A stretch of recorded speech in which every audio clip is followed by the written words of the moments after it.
శ్రీమాత్రే నమ. జయ గురు దత్తాత్రేయ నమ. ఈ వీడియోలో మనం మే 18వ తారీఖున కుంభరాశిలో ప్రవేశిస్తున్నటువంటి రాహుగ్రహ ప్రభావం వివిధ రాశుల వారి మీద ఏ విధంగా ఉండబోతుంది అని తెలుసుకుందాం. అసలు ఈ యొక్క మానవ జీవితంపై గత జన్మ కర్మ ఫలితాలను ఈ జన్మలో అనుభవించే విధంగా ఈ రాహుకేతువులు ఈ జాతకుల మీద ఎక్కువ ప్రభావాన్ని చూపడం జరుగుతూ ఉంటుంది. ఈ రాహువు ఈ భూమి మీద ఉన్నటువంటి సకల సౌకర్యాలకి, కోరికలకి, ఆశలకి కారణమవుతూ ఉంటాడు. రాహువు డిటాచ్మెంట్ మాట.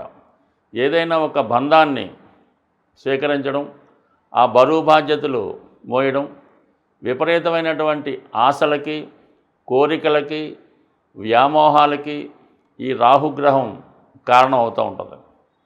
వారి వారి జన్మజాతకంలో రాహు ఉన్న ప్రాంతాన్ని బట్టి, అంటే రాహు ఉన్న రాశిని బట్టి, ఏ గ్రహంతో కలిసి ఉండే దాన్ని బట్టి ఆ జాతకుడి యొక్క అభివృద్ధి, అతని యొక్క కోరికలు, ఆశలు, ఆశయాలు, పతనం ఇవన్నీ కూడా రాహుగ్రహ ప్రభావం బట్టే ఉంటుంది.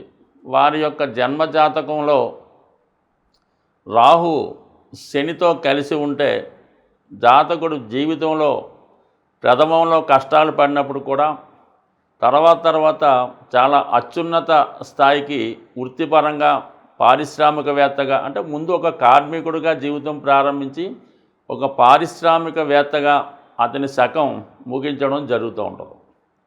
అదే రాహువు గురుగ్రహంతో కలిసినప్పుడు జాతకుడు తన యొక్క నిజాయితీని పాడు చేసుకొని వివిధ రకాల అలవాట్లకి, వ్యసనాలకి, బలహీనతలకి లోనై ఇంచుమించుగా 36 సంవత్సరాల వరకు కూడా పతనావస్థ చెంది దాని తర్వాత జీవితం అభివృద్ధి చెందడం జరుగుతూ ఉంటుంది. అంటే సాధారణంగా ఒక విద్యార్థి జీవితం పాడైంది, ఒక వివాహ వ్యవస్థ పాడైంది, ఒక వ్యాపారం నష్టపోయాం, ఒక వ్యవస్థ పాడైందంటే ఈ గురు రాహులు కలిసినటువంటి ఈ గురుచండాల యోగం కూడా కారణమవుతూ ఉంటుంది.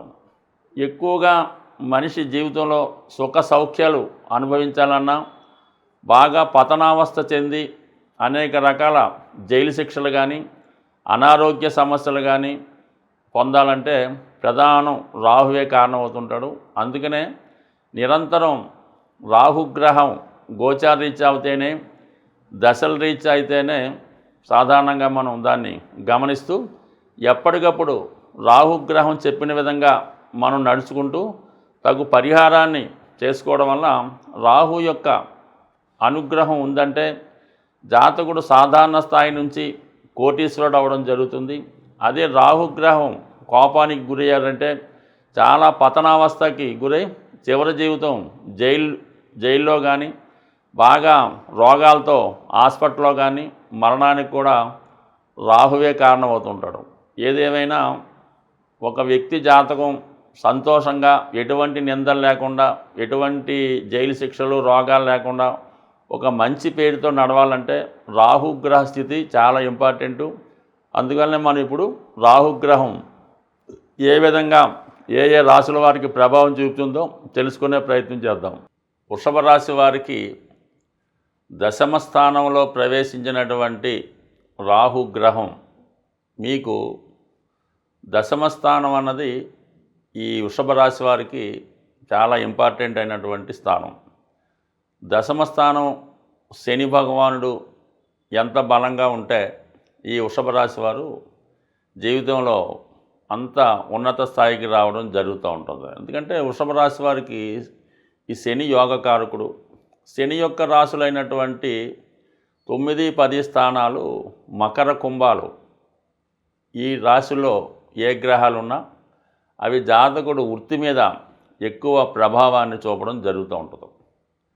సాధారణంగా వృషభ రాశికి శుక్రుడు అధిపతి అవ్వడం వల్ల వీళ్ళు ఎక్కువగా సినిమా పరిశ్రమకి, అలాగే ధనానికి సంబంధించినది, అంటే సహజంగా అది ధనస్థానం కాబట్టి ఈ బ్యాంకింగు, ఫైనాన్సు, చిట్ ఫండ్సు అన్ని రకాల ధనంతో వ్యవహారం చేసేవి. ఇప్పుడు మామూలు సాధారణంగా అయితే ఈ వడ్డీ వ్యాపారానికి సంబంధించింది కూడా ఈ వృషభ రాశికి అనుకూలంగా ఉంటుంది.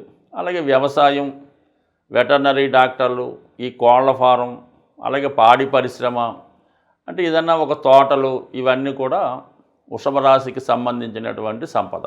ఇది భూతత్వ రాశి అవ్వటం వలన భూమి మీద దొరికే సమస్త విషయాలకి ఇది కారకత్వం వహిస్తూ ఉంటుంది. అంటే అది వ్యక్తిత్వంగా వృషభ రాశి అయితే దశమ భావం బట్టి ఏవి జాతకుడికి కలిసి వస్తాయి, ఏ రంగంలో జాతకుడు అభివృద్ధి చెందుతాడన్నది దశమ భావం బట్టి ఉంటుంది.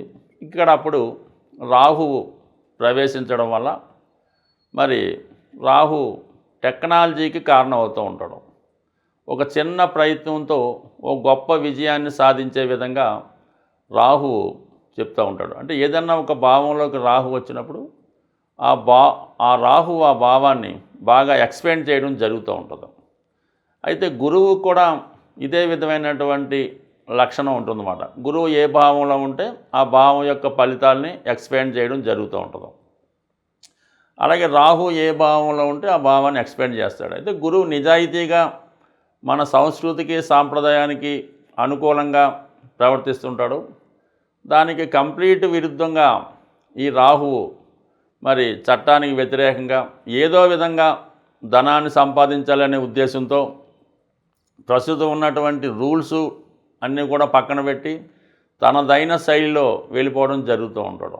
సో ఈ విధంగా ఈ రాహు ఈ దశమ స్థానంలోకి రావడం వల్ల ఎవరైతే ఈ రాశిలో వ్యవసాయ రంగంలో కానీ పారిశ్రామిక రంగంలో ఉన్నవాళ్ళు కంపల్సరీగా వారు వృత్తిలో పెద్దగా ఇన్వెస్ట్ చేసి పెద్ద మొత్తంలో చేసే వ్యాపారాలకి ఇప్పుడు వీళ్ళకి అనుకూలమైనటువంటి సమయం.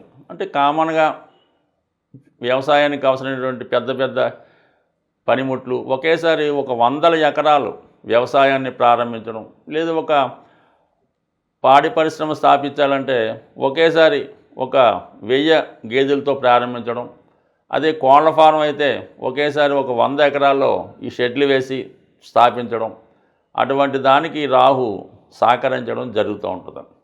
అయితే ఇంకొక అడ్వాంటేజ్ ఏమొచ్చిందంటే వీళ్ళకి ధనస్థానంలో ఉన్నటువంటి గురువు కూడా మీకు దశమ స్థానాన్ని వీక్షించడం జరుగుతుంది. మరి ఆ కారణం వల్ల దానికి తగినటువంటి ఆర్థిక సహకారం కూడా మీకు రావడం జరుగుతుంటుంది.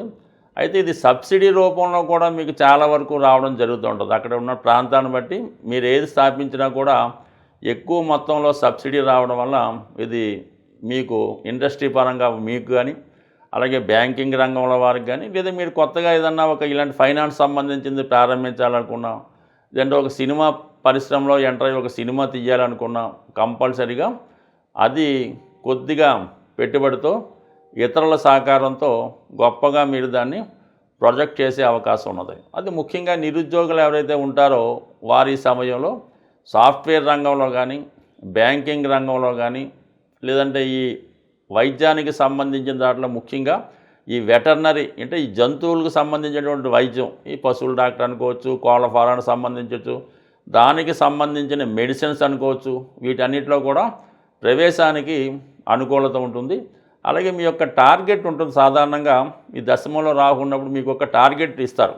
ఆ టార్గెట్ మీరు రీచ్ అవ్వడం అనేది చాలా సులభంగా రీచ్ అవుతారు. అందుకని ఈ సమయంలో మీకు మామూలుగా వచ్చే జీతం కన్నా కమిషన్ రూపంలో టార్గెట్ రీచ్ అవ్వడంలో వచ్చే లాభం ఎక్కువగా ఉండడం జరుగుతుంటుంది. అలాగే ఇదే రాశిలో ఉన్నటువంటి లీడర్లకి, అడ్వకేట్స్కి, న్యాయవాదులకి, ఇటువంటి వాళ్ళకి ఎలా ఉంటుందంటే వాళ్ళు ఏదన్నా ఎవరికి అసాధ్యం కానిటువంటివి సాధ్యం కానిటువంటి కేసులు వాదించడం వల్ల కొంతమందికి ఏంటంటే ఈ వేతనం కాలేజీ లెక్చరర్లకి, కొంతమంది స్పెషలిస్ట్కి ఎలా ఉంటుందంటే రోజుకి 1,00,000 ఉంటుంది కొంతమందికి, కొంతమంది గంటకి 10,000 ఉంటుంది. ఈ విధంగా మీ యొక్క ఆదాయం గంటకి ఛార్జ్ చేసే విధంగా మీ టాలెంట్ పెరిగే అవకాశం ఉంటుంది. ఏదైనా గ్రహం మనకి ఇబ్బంది పెట్టినా, లాభాన్ని ఇచ్చినా మనం దాన్ని అనుకూలంగా మార్చడం బట్టి ఉంటుంది.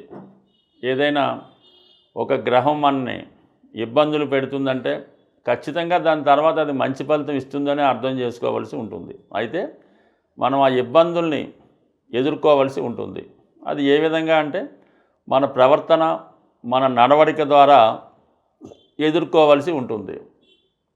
సో ఈ కారణం వల్ల రాహువు ఏదైనా మనం ఒక విధంగా అనుకుంటుంటే వేరే విధంగా తన ఫలితాన్ని ఇవ్వడం జరుగుతూ ఉంటుంది. అందుకే రాహు మాయ అంటారన్నమాట. మనం ఏదో మన ఇంట్లో ఒకరికి అనారోగ్యం ఉందని వాళ్ళ కోసం హాస్పిటల్లో తిరుగుతుంటే సడన్గా వేరే ఇంకొకరికి ఇంకో ప్రమాదం లాంటివి జరిగి అటువైపు డైవర్షన్ చేస్తూ ఉంటుంది.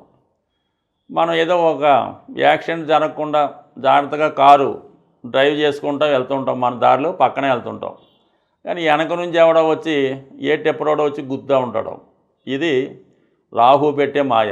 మనం ఎంత జాగ్రత్తగా ఉన్నా వేరే యాంగిల్ ద్వారా మన గత జన్మలో ఉన్నటువంటి కర్మల్ని ఈ జన్మలో అనుభవించేలాగా చేస్తూ ఉంటాడు. అది అందువల్ల అంటే రాహు మాయ నుంచి తప్పుకోవాలంటే మనం నిజాయితీగా స్వచ్ఛంగా ఉండడం, ఎవరికి అపకారం చేయకుండా చట్టానికి న్యాయానికి లోబడి అక్కడ ఉన్నటువంటి పరిస్థితులకు అనుగుణంగా వెళ్ళినప్పుడు చాలా వరకు మనకి రాహు అనుకూలంగా ఉంటుంది. పెద్దవాళ్ళని గౌరవించడం, 99% వ్యసనాలకి దూరంగా ఉండాలి. అది ఏదన్నా అవ్వచ్చు, దానికి దూరంగా ఉండాలి. ముఖ్యంగా శరీర వాంఛల్ని తగ్గించుకోవాల్సి ఉంటుంది. ముఖ్యంగా ఈ వ్యభిచారం, వావి వరసలు లేకుండా పెద్ద చిన్న లేకుండా పాల్గొనే శృంగార కార్యక్రమాలు అవ్వచ్చు, వాళ్ళ మీద వ్యామోహం పెంచుకోవచ్చు. ఈ వయసులో పెద్ద చిన్న లేకుండా జరిగే ఇవన్నీ కూడా రాహు యొక్క ఆగ్రహానికి కారణమవుతూ ఉంటాయి. అంటే అతను అనుగ్రహించి చేస్తుంటాడు, మళ్ళీ ఆగ్రహించి వేరే విధంగా ఇబ్బంది పెడతా ఉంటాడు. అంటే పబ్లిక్లో అది తప్పు పనిగా భావించి అందరూ చేస్తూ ఉంటారు. ఆఫీసులో 20 మంది పనిచేస్తుంటే 20 మంది లంచాలు ఇచ్చుకుంటుంటారు. ఎవడో ఒకటి ఏసీబీ వాళ్ళు పట్టుకుంటే వాడేదో పెద్ద నేరం చేసినట్టు మిగతా వాళ్ళంతా కూడా ఏదో మంచివాళ్ళగా బిల్డప్ ఇచ్చి వాడిని ఏదో టీవీలో ఫోకస్ చేస్తూ ఉంటారు. అంటే ఇది కామన్గా అందరూ చేసే పొరపాటైనా ఒకసారి ఇబ్బంది అవుతుంటుంది. ఇప్పుడు అందరూ తాగి డ్రైవింగ్ చేస్తుంటారు, ఎవడోడు పట్టుబడుతుంటే వాడిని ఏదో పదే టీవీలో చూపిస్తూ ఉంటారు అన్నమాట. పలానా కానిస్టేబుల్ గారు, ఎస్ఐ గారు డంకన్ డ్రైవ్లో పట్టుబడ్డారని. అంటే వాళ్ళని తాకూడదు అన్నట్టు ఉండదు. అంటే విషయం అలా ఉంటుందని రాహు పెట్టే ఇబ్బందులు, అందరూ చేసే పొరపాట్లని వీడి టైం బాగోకపోతే వీడు బయటపడి ఇబ్బంది పడుతుంటాడు. ఇటువంటి చిన్న చిన్న సమస్యలను బయటపడాలంటే ముందు మనల్ని మనం సంస్కరించుకోవాలి. దాని తర్వాత ఏంటంటే ఈ మినుములు, మరి రాహు యొక్క దినుసుగా మినుములు కాబట్టి ఇది ఏదన్నా ఆదివారం రోజు, శనివారం కానీ ఈ మినప గారెలు తయారు చేసి ఏదో ఒక 4 కేజీలు నానబెట్టి తయారు చేయించి ఆ మినప గారెలు తయారు చేయించి 4 చెప్పిన ఒక ప్యాకెట్, దాంట్లో మళ్ళా దానికి కావాలని చట్నీ అది వేసి ఏదన్నా వృద్ధులకి, వ్యాధితో బాధపడుతున్న వారికి, తినడానికి లేని వారికి ఈ ప్యాకెట్లు పంచిపెట్టవలసి ఉంటుంది. అంటే రాహు 4 సంఖ్య కాబట్టి 4కో 40 మందికో పంచిపెట్టచ్చు. అలాగే వాళ్ళకి ఏదన్నా ఇష్టమైనవి కూడా ఇవ్వచ్చు. అయితే ఏదన్నా ఎవరైతే రాహుతో పీడించబడుతుంటారో అంటే చాలా భయంకరమైనటువంటి వ్యాధులు, అలాగే వృద్ధాప్యం, అలాగే కొంతమంది ఈ అదే స్త్రీలు అబ్బాయిలు అని కాదు కానీ కొద్దిగా ఇటువంటి వ్యభిచారం అలాగ ఉన్న వాళ్ళకి ఈ విధంగా చేయడం వల్ల, వారికి సేవ చేయడం వల్ల, నారాయణ సేవని గతంలో ఈ సాయిబాబా పుట్టపర్తి సాయిబాబా సంస్థానంలో ఇటువంటి వాళ్ళందరినీ నారాయణ సేవను వాళ్ళంతా స్నానం చేయించి ఫుడ్ పెడుతుండేవారు. అలా చేసినా అనుకూలిస్తూ ఉంటుంది. అలాగే ఈ విధంగా మినపగారెలు పంచిపెట్టచ్చు. ఇంకా అనేక రెమెడీస్ ఉన్నాయి.